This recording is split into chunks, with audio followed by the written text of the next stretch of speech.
Good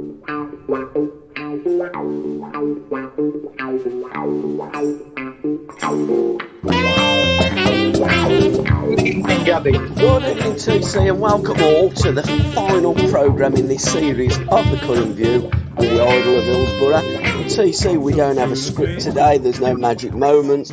There's no book corner, no strange but true, no time vault, no tales at Mavericks tell.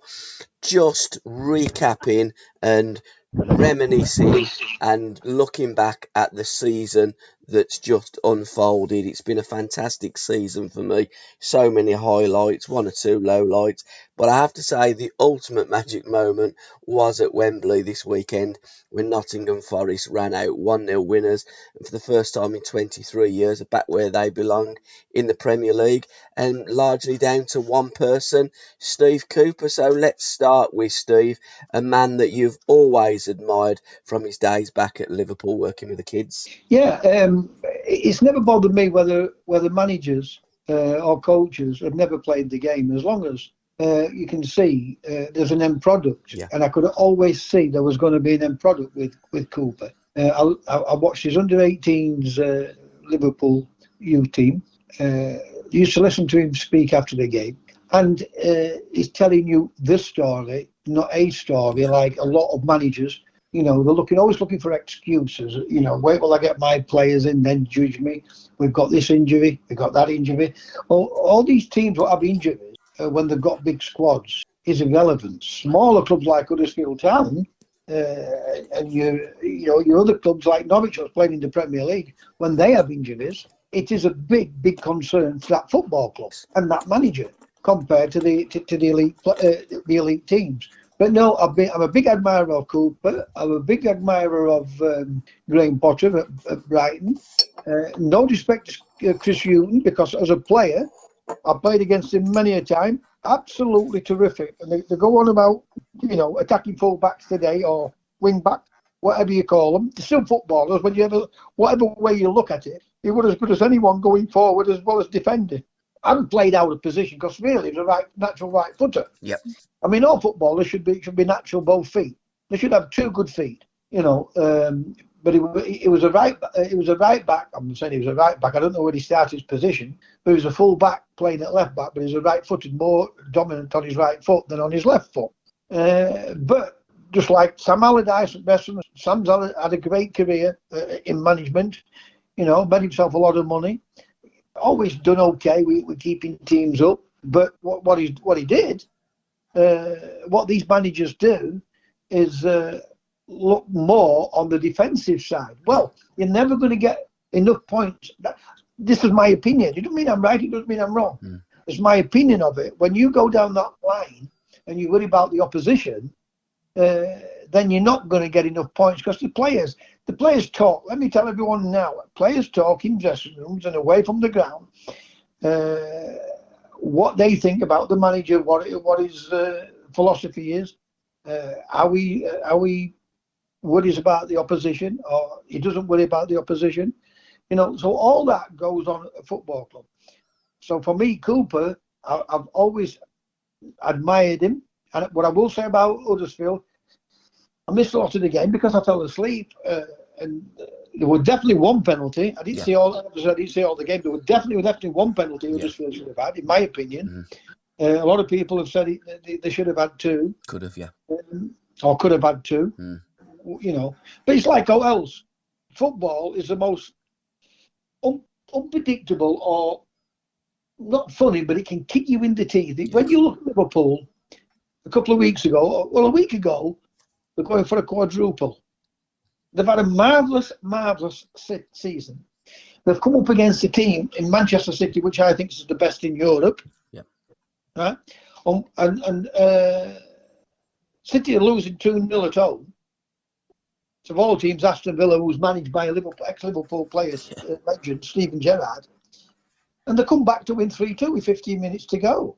The week before, we were discussing this. They were 2-0 down against West Ham. And they come back and drew 2-2 and missed the penalty. Yeah. So everybody, the pundits, the media are all saying that Liverpool haven't had a good season. Look, Real Madrid is one of arguably the biggest club in the world. You know, you can say Manchester United and Barcelona, but it is worldwide. They've won 14 Champions League, European Cups mixed together. But regardless what anyone says, if anybody's been honest and fair about it, Liverpool completely battered them. Yep. But what Liverpool did, they knew that Junior was their main danger. And if Junior was on form and could get enough of the ball, it could cause Liverpool problems. And what Liverpool did, they doubled up on him, trebled up on him, and stopped him even getting the ball. And we all know how good Qatar is when he was at Chelsea. But he had one of those games, and I don't think Liverpool missed chances. He just made spectacular saves. Yeah. All right. At the end of the day, whoever wins it deserves to win it. But I know as a player, coming off that football pitch, if I were Real Madrid, I'd think to myself, we got away with that one today. Yeah. But Cooper, yes, I've always admired him. I admire Graham Potter because I know the thing people like Sam Allardyce, and I know Sam a little bit, not really well, but as I'm leaving Huddersfield, as he's leaving Huddersfield, I'm coming into Huddersfield. Yeah. But I played against him many, many, many times when he would play for Bolton, and he is a nice bloke. But for me, what let him down, he thought too more defensive-minded with his football teams, where Potter tries to win games. So he'll move on to the next level of football. And regardless what Sam says or thinks, you know, Sunderland and Newcastle, they don't mug the football clubs. They're massive football teams. Right, I'll go along as what I'll agree with him is they haven't got the money back then like they have now. So that's always going to be a little bit easier as long as you spend wisely.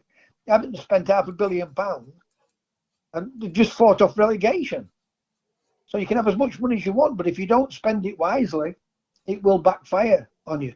So whereas Sam caused his own problems with his philosophy on football, Graham Potter has gone the other way. And make no mistake, when he leaves Brighton, he will get one of the top 6 clubs. Yeah, make no mistake on that. He will do, yeah.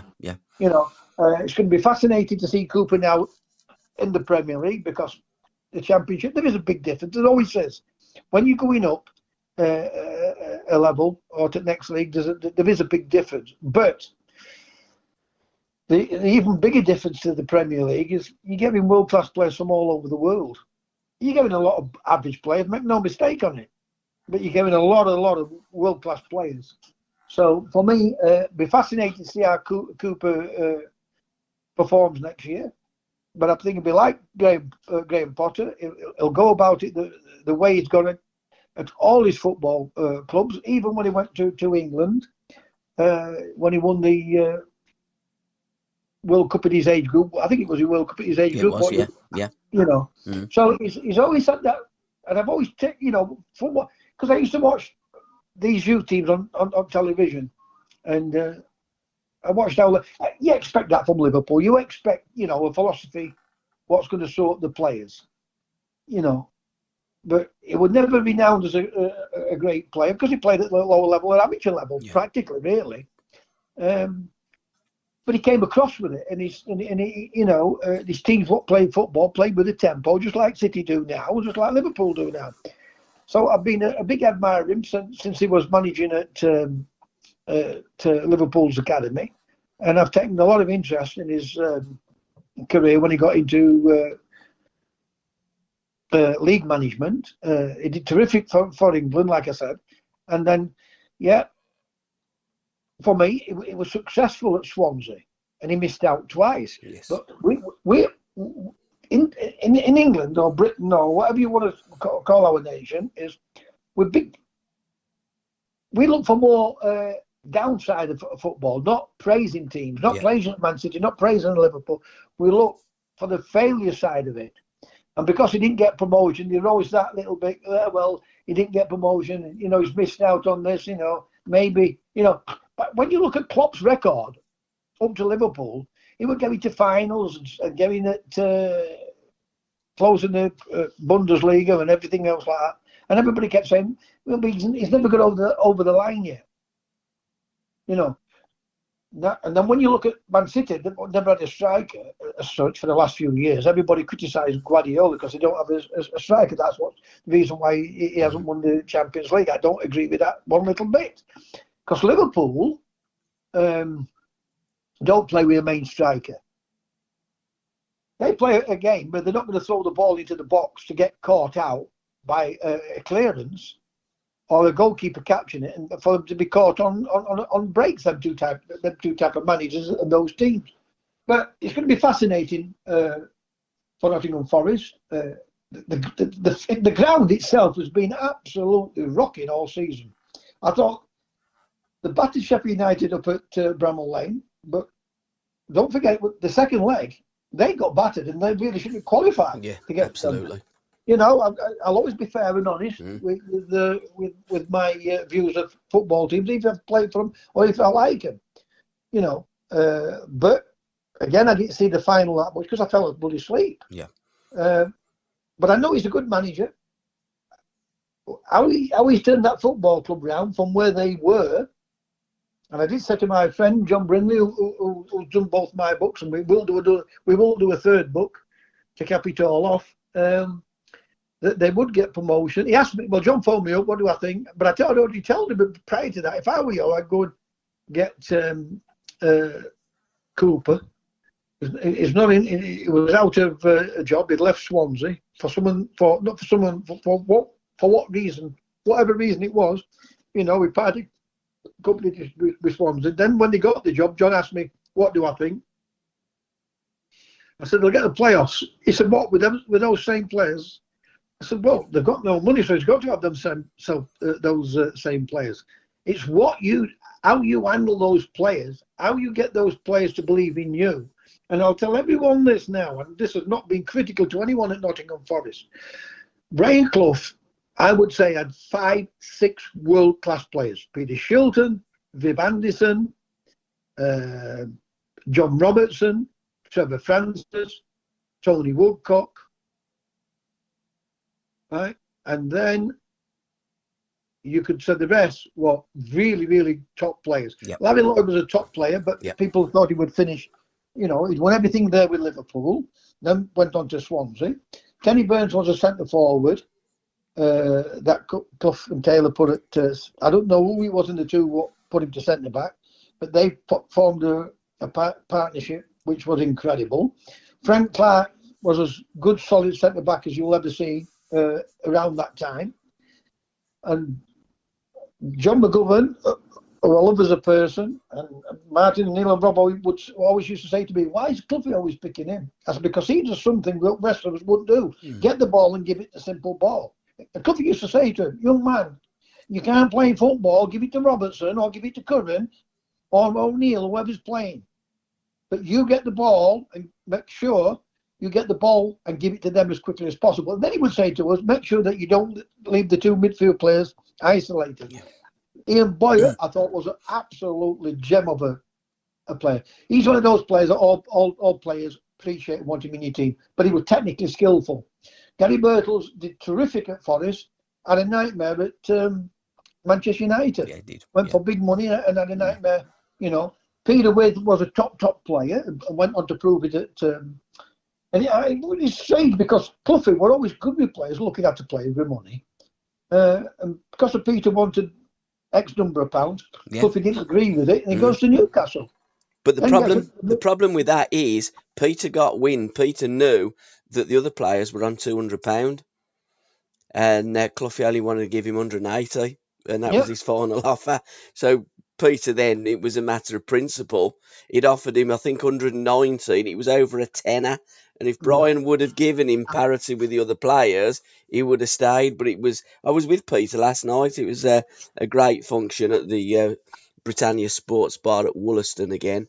And he was talking fondly about his career and Nottingham Forest. And he was saying it really just boiled down to a tenner. But it wasn't, at the end of the day, it wasn't the fact that it was just a tenner. It was the principle of it all, and left and went to Newcastle because Cloughy wouldn't sell him to another first division club. So then he went to Aston Villa via Newcastle United. Yeah. In it, when you look at that, when you look at it all, Yeah. you know, if Peter stops at Forest, do Yeah. Forest win 2 European Cups? I'm not saying they don't, and I'm not saying they do. Right? I think they would have, personally, because again, it's all opinions, and I get that, but I would have always put Peter above Gary Birtles, in my opinion. By the way, I would agree with that. But what I'm saying to you is, we still don't know whether they still won the Euro if they kept Pete. We don't. No, we don't. Of course, he we goes don't. to Newcastle, right, into a second division. Yeah. Right, and then he gets transferred to Aston Villa. Yeah. And he takes Villa to a league title, and wins the European Cup with Villa. Yeah. So it's turned out brilliant for Pete, as well as for Nottingham Forest. Yeah. Because without question of a doubt, no disrespect to Gary Birtles, a lovely, lovely kid, and a great footballer at Forest, completely nightmare at Man United. Yeah. You know, and the other thing about Peter with, I mean, I was like lightning. I weren't a bad cross country runner, me, Gabby. I'm not saying I was brilliant though, wasn't he, Peter? I mean, John McGovern was good. Yeah. John McGovern, but Peter with, unbelievable. Him and Gabby Stevens were the best two cross country runners I'd seen. Yeah. But John McGovern were always, well, second. He was always second. He was always second at Forest. Peter with, what terrific. To any young footballer, what he was. Yes, he got the determination and desire. But he always came in and he worked hard at his job. Yes. And he was a better technical player than what people give him credit for. Absolutely. I mean, I listened to everybody, even about the goal, what he scored in the final. But he still has to react to it. Yeah. If that ball's, it's a bobble. Yeah. I mean, people look at it and think, well, he could have missed that. People said the same thing about my semi-final goal. And I keep trying to tell people, it got a slight deflection. Yeah. And I had to try and control it. It looks as though I've miscontrolled it. But it's just perfect for me. Excuse me, to put the ball in the back of the net. But absolutely fabulous player. So Cloughie, for me, what he did, when you look at the best teams in the world win these Champions League and Cup and European Cups, and a lot more technical players than what Forest have done. It just shows you what a great job Brian Clough did. I mean, Cloughie weren't liked by a lot of players. I loved him because I never got a bollock and he was always praising me. But Cloughie did a better job than what people realised. They all know he's a great manager, but I tell you what, when he analysed that team compared to the best of it, you know, and you can say the same thing about Alex Ferguson with, Sir Alex Ferguson with Aberdeen. Yeah. You know, to take on Rangers and Celtic and win the league is incredible, and then to take on the mighty Bayern Munich in semi-final and Real Madrid in the final, it's incredible, isn't it? Yeah, so absolutely. We've had some great managers. We've had some great players over the years. Why the FA didn't go down the route with taking advice from any British manager like Bill Shankly and Bob Paisley and probably Ron Saunders and Cloughie. For some unknown reason, we didn't want that. All right, they took Don Revie, but for some unknown reason, Don Revie went the total opposite way to what he did at Leeds United. Absolutely. Because whether people like Revie or not, I met him a couple of times, you know. His record at Leeds is second to none against anybody. But when he goes to England, he didn't want to play people like Charlie George, Alan Nuts and Stan Bowles. You know, you've got to find a balance where you can get them in the team. I'm not saying you can play them all in the team, but you've got to get a balance to get at least two of those in the team, what can do the unexpected thing and win a game. Absolutely, and that's what Cloughie done. Cloughie found that balance, and I think the shades of Steve Cooper and Brian Clough, because when you look at what Cloughie done when he come into Forest, most of them players were there, but not playing to the full potential. They were round the bottom of the Championship. Steve Cooper, when he took over at Nottingham Forest, they were bottom of the Championship, won 1 out of the first 8 games, and any team that's done that prior, and I think it must be only Championship years, not the old second division, but the highest that they've ever finished is 14th, and to get them to the playoff final and to win it. And you always have a phrase, He doesn't fear. And one of the first things that Steve Cooper did when he got into Nottingham Forest, he took all the miracle men out and wanted to know what Cloughy did to make the club special. And he's embraced that spirit of Nottingham. And I think that's a key factor in the success of Stevie Cooper. I'm going to point out 2 points about Clough and Cooper. Cooper's got a long way to go to emulate. Absolutely, 100%. Yeah. What I'm trying to say, I'm going to pick 2 points out. He's got a long way to go to emulate Clough. Yeah. But for the first 10 months, Clough did nothing at Nottingham Forest. Yeah. Steve Cooper, like you said, had a bad first 8 to 9 games.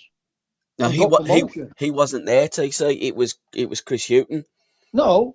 Well, what I'm trying to say is, after the first 8, 9, 10 games, they're near bottom at least. Oh, they were bottom, yeah, absolutely. Right? And he's taken them. He's got promotion. Yeah. In his first season. Yeah. It took Clough 10 months to get Nottingham Forest promoted. Yeah. And then the rest is history.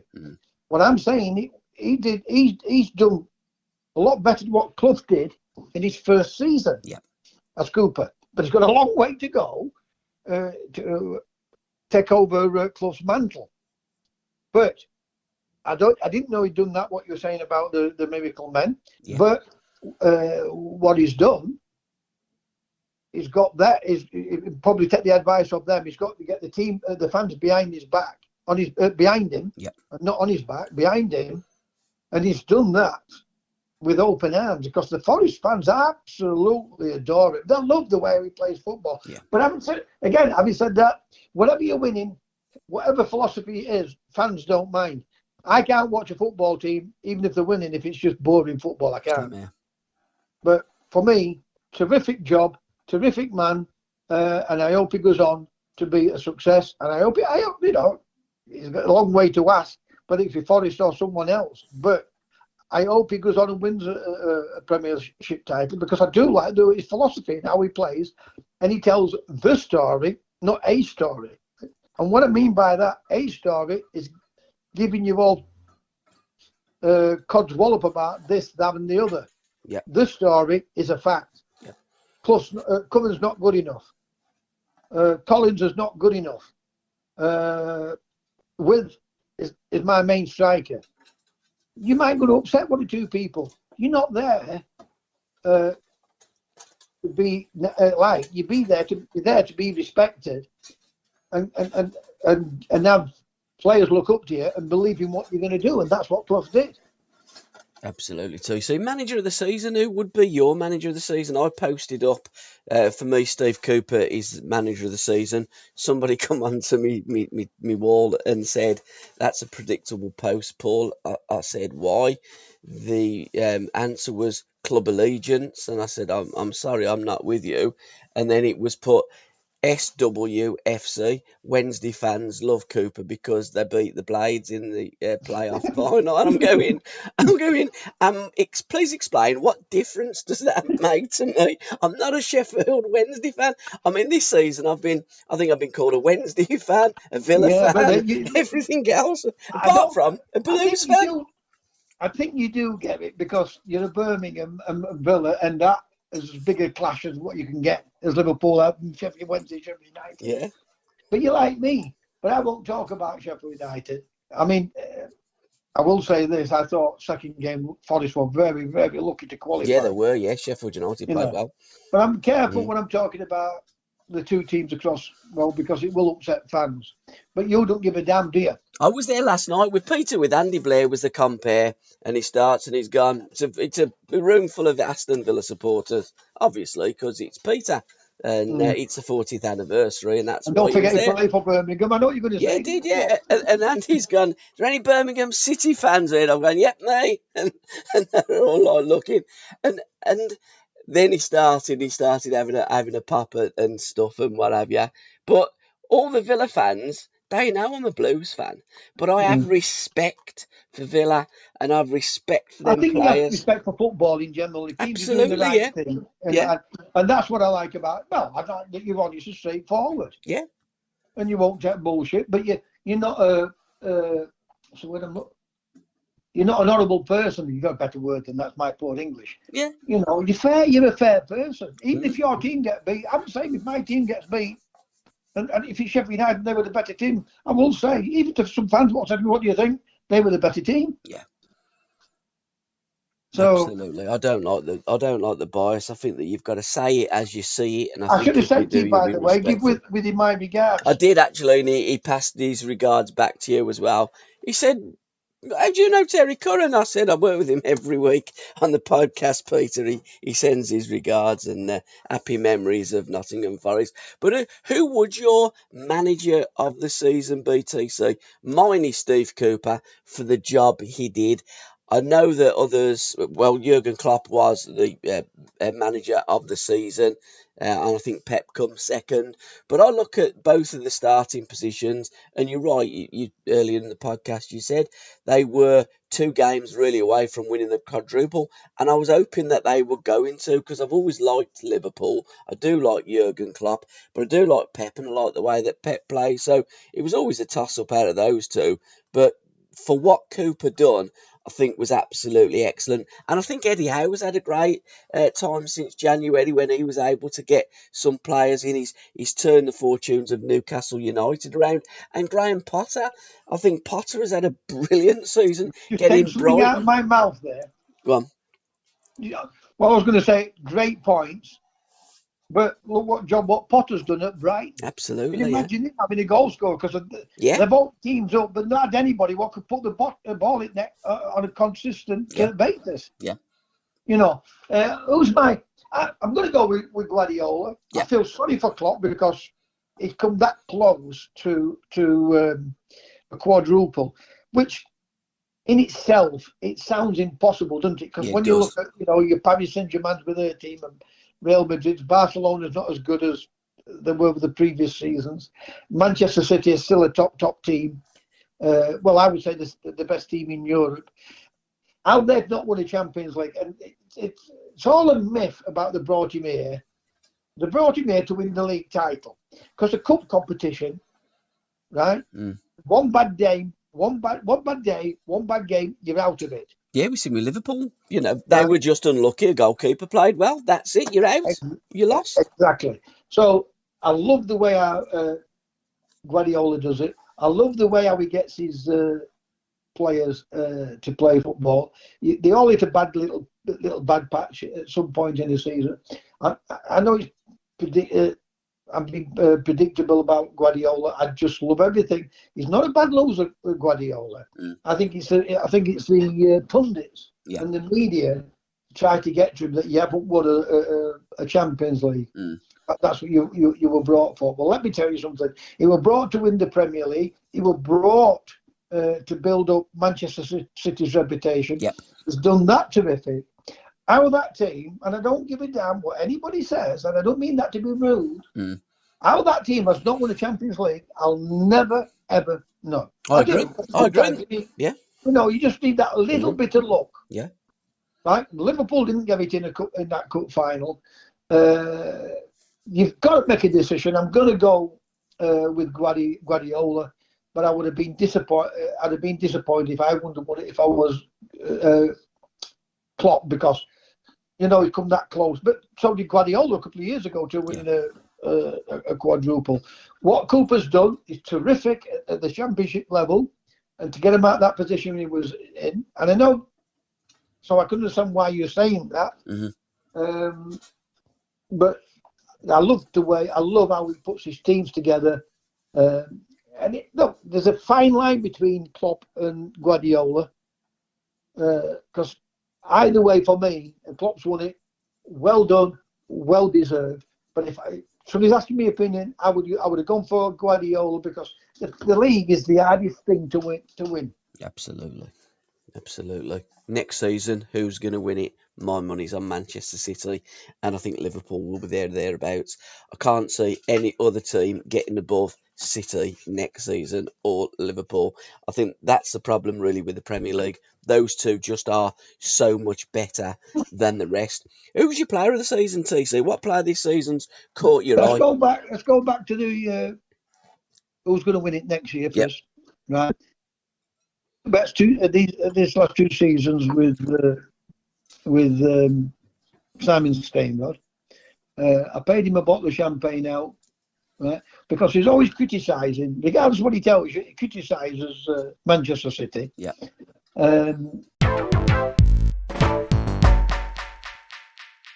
To listen to the rest of this podcast, please go to www.patreon.com/SRB Media, or just follow the links in the description. Thank you.